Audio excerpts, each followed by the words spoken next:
But yeah, the Creative Commons license is all about sharing things without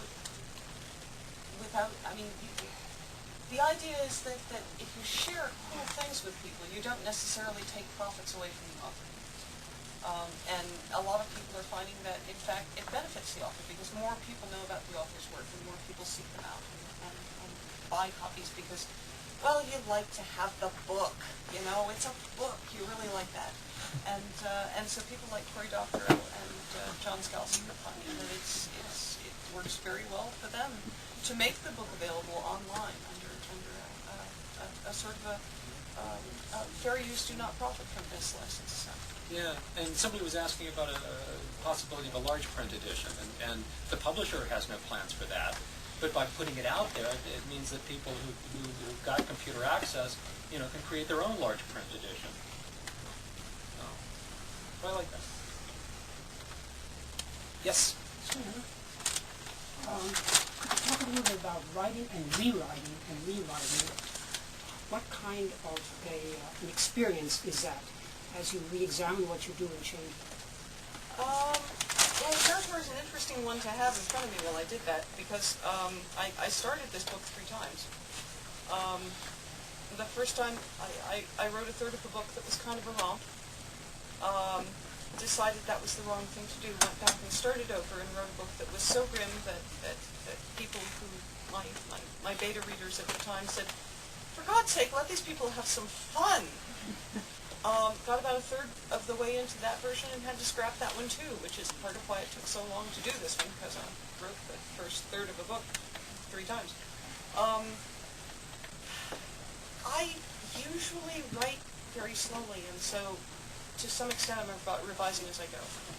For a lot of writers that doesn't work at all. They have to barrel ahead and get to the end of the thing if they're going to talk themselves into finishing it, and then go back and see what they've done.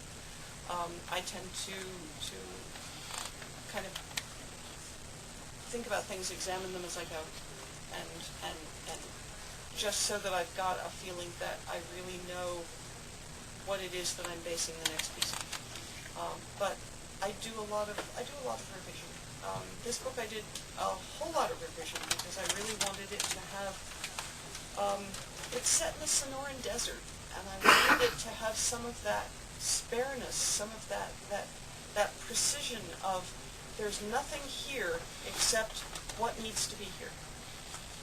And which doesn't mean that there isn't room for ornamentation. It's just that I wanted it to be something that was just as clean and pared down as I could make it, and still leave the story standing. So. Will, how about you? Well, Gospel of the Knife did go through a number of rethinkings as I was trying to do it. Yeah. On the web. On the web. I went ahead and posted some of the early drafts on the web and sort of left them until I just felt too embarrassed and took them off again. But in the very earliest versions of it, I wasn't sure what the voice was going to be. I was a little nervous about the idea of doing a sequel to Dogland because a lot of people, a number of people think it's my best book. I personally think it's my best book. People who disagree with me are more than welcome to. There are other people who do disagree strongly. But it was a really tough book for me to do a sequel to, and sort of when I finally sat down, I said, "Oh, do I do the same? Do I try to recreate the same voice that I wrote Dogland in?"